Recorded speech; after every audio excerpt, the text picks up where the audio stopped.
Support for WUWM podcasts comes from University School of Milwaukee, fulfilling a values-based mission of developing learners, fostering leaders, and preparing citizens for pre-kindergarten through 12th grade. More information at usm.org/mission.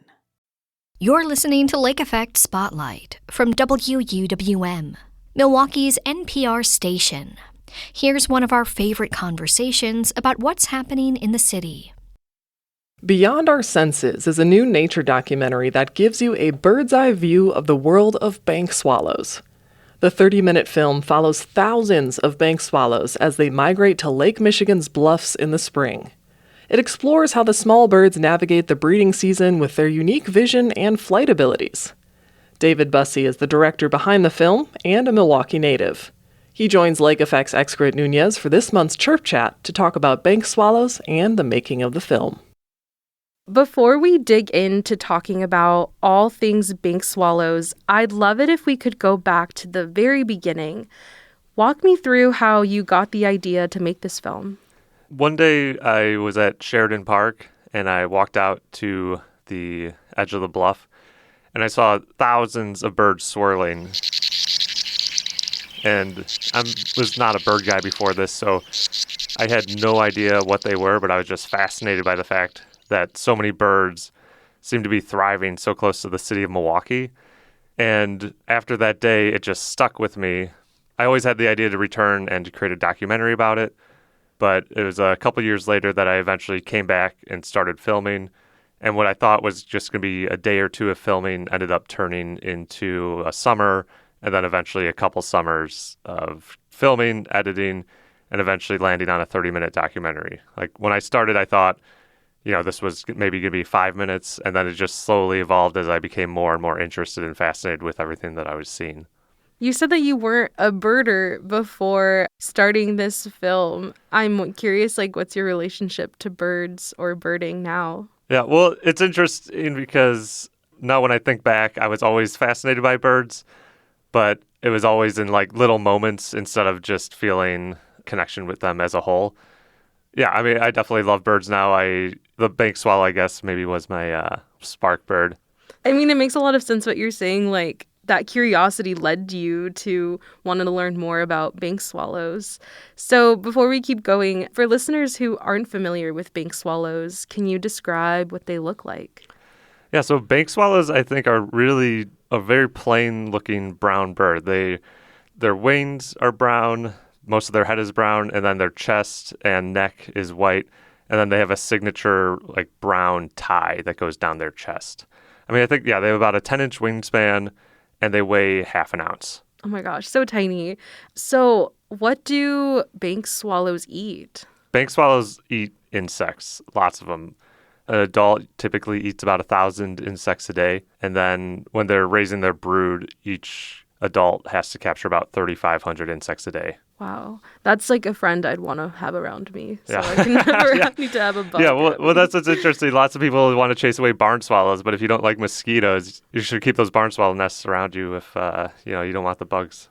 Right. And do bank swallows migrate or do they stay in Wisconsin year-round? Yeah, bank swallows migrate. So in our region, they migrate from South America to North America every year. They're considered a cosmopolitan bird, so they exist basically all over the world on, I think, 5 continents. And I know that other types of swallows, like the tree and barn swallows, they build mud nests in trees or along buildings. But what about bank swallows? How are they unique? So bank swallows, it's what they get their name from is because they dig burrows into banks. And it's basically always along rivers or lakes. And in this case, it's along Lake Michigan. So they need really sandy, they call it friable soil, which just basically means soil that's really easy to dig into that doesn't really have any roots or vegetation. They have so many burrows along Sheridan and Warnemont Park. It's just a really great habitat for them. And something that you note in your film is that globally, the conservation status of bank swallows is of least concern. So I'm wondering, what made you decide this was a bird worth talking about and raising awareness of? I mean, it really did just start by me being amazed at just seeing them fly like fighter jets through the sky and living in these burrows. It just all felt very alien to me. So it started off as more of a curiosity than a mission-driven thing about conservation. But regarding the conservation, it is really interesting because as much as they have this really strong colony, their numbers have dropped by about 90% in the last 6 decades or so. And they're considered a threatened species in Canada and also in California. But like you noted, they're still considered a species of least concern globally. So even though we've lost so much of their population, they still haven't crossed that threshold for, however we measure species. Right. And from the research that you've looked into, what are some of the threats that bank swallows face? I mean, a lot of it is just really the insect population.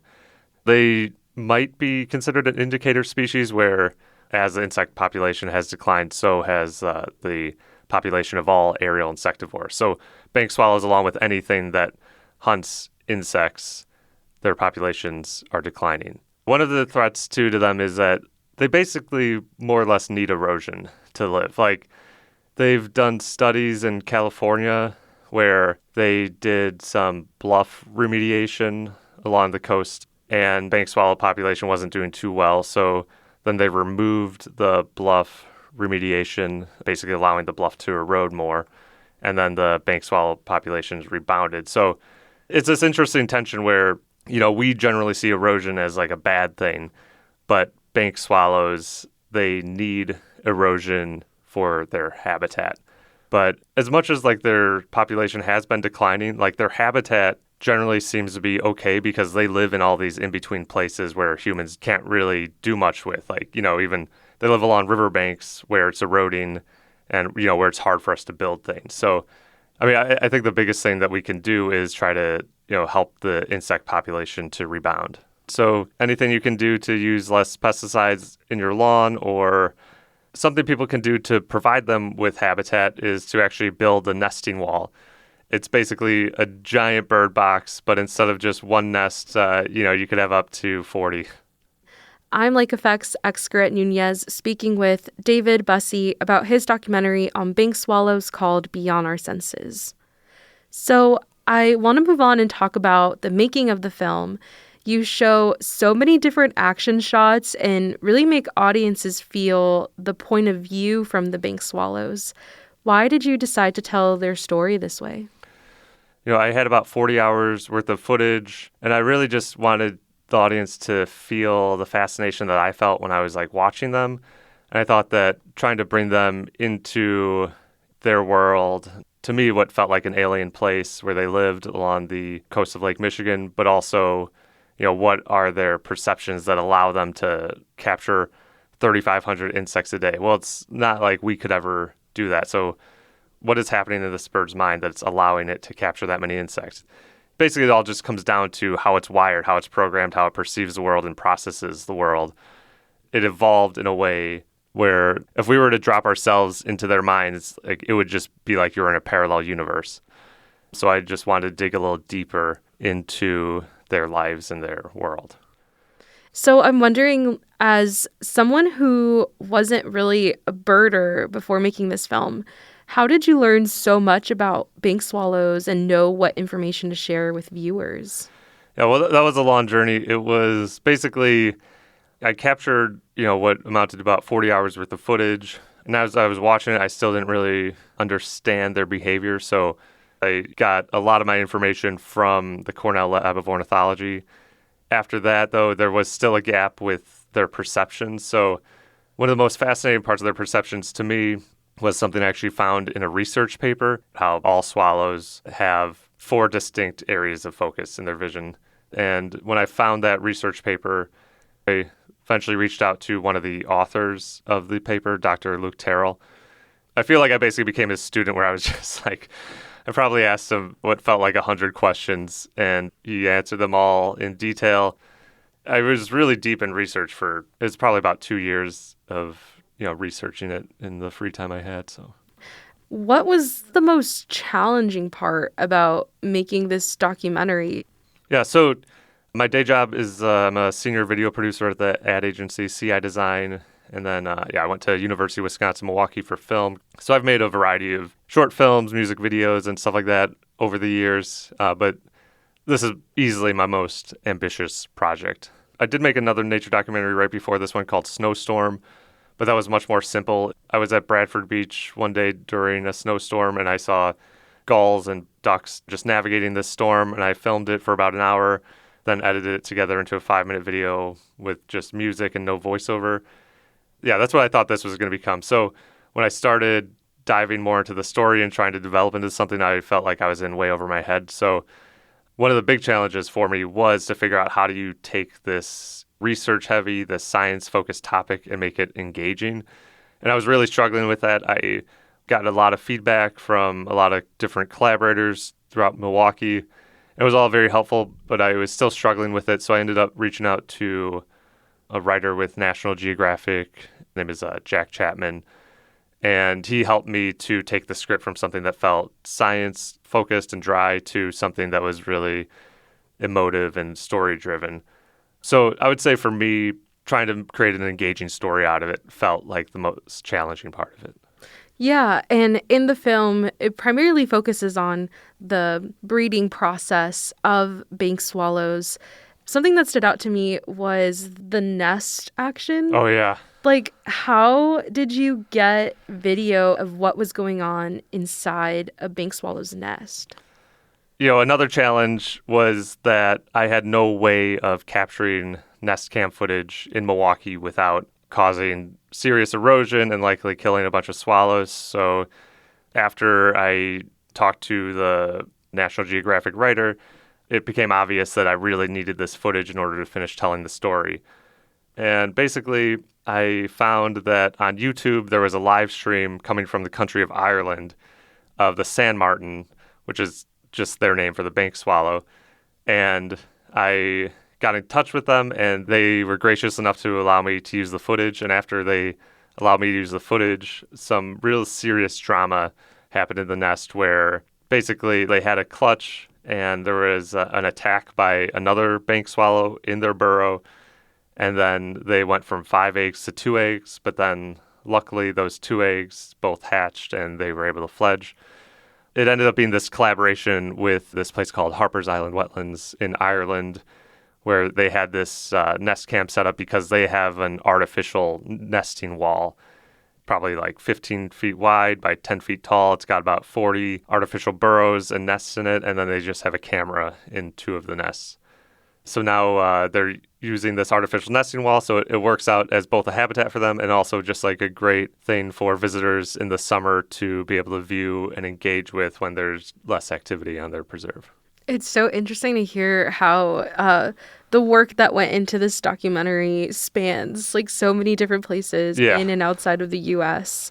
So as a birder myself, when I learned about this film, I was all in and I was really excited to watch. But I'm wondering, why would you encourage someone who isn't a birder to go to a showing? This film for me is really just about a fascination and awe with the world around us. My goal with the film was to make it something where, when you look at the stars, when you look at a mountain, you just are filled with this sense of awe. So that's what I was trying to capture in the film, and that's why I collaborated with so many people, is because I wanted viewers to not just connect with the birds, but just to connect with the world around us as a whole. And there are a lot of people I've talked to who aren't really birders who have enjoyed it for that reason, because it digs a little deeper than just what is about this bird. It's really about them, how they perceive the world, and then how that also relates to us. Yeah, appreciate what we have around us. Yeah. Where can people go to learn about the next showing of Beyond Our Senses? Yeah, so you can go to the film's website. It's beyondourSensesFilm.com. Coming up, there's going to be some screenings at the Horwitz-Dreamer Planetarium in Waukesha. That's going to be in July. And also at Mequon Nature Preserve in September. I'm doing these screenings with birding and environmental groups. And then I also have an educational side of it where, for example, if you're a teacher, you can go on a field trip to the Horwitz-Dreamer Planetarium out in Waukesha, and you can watch the film in a planetarium. And then afterwards, there are lessons that are designed to go along with the film. In addition to that, I'm also just reaching out to any school where we can program the film at your school and then give you a packet of 10 lessons, and all the lessons are NGSS aligned so that you can figure out where they fit within your curriculum. Yeah, and I've worked with educators to create these as well so that they are good for classrooms. But yeah, I'm still working on lining up hopefully more screenings through the next year. So That's exciting. Well, David, before I let you go, we've reached the end of Chirp Chat, which is when I love to ask guests to shine a spotlight on a bird for the month. And since you've become a birder, since you've made this film, I'm wondering what's a bird you'd like to highlight this month? Well, I'm going to have to say the kingfisher. And the reason for that is because the kingfisher is maybe the unwanted neighbor of the bank swallow. So they burrow with each other, where if you were looking at a colony of bank swallows, you might notice larger burrow somewhere. And there's a good chance that that might be where a kingfisher lives. And it's just so fascinating to watch because they share the same space, but they always also seem to be fighting with each other, and they're very territorial. I mean, both of them are territorial, although they'll kind of seemingly yell at each other and be trying to chase each other away, even as they're neighbors and sharing the same habitat. Well, I don't think anyone's ever highlighted the kingfisher, so Thank you for sharing. Awesome. Well, David, thank you so much for sharing your incredible documentary with me. I'm really excited for more people to see it and learn about bank swallows. Thank you.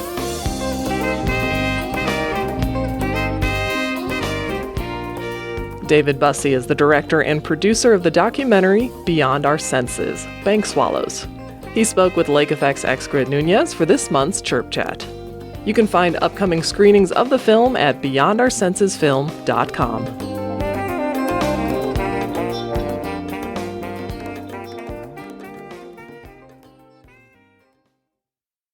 That was the Lake Effect Spotlight podcast. It comes from your local NPR station, WUWM. Subscribe to the Lake Effect Spotlight podcast to hear more great stories about Milwaukee.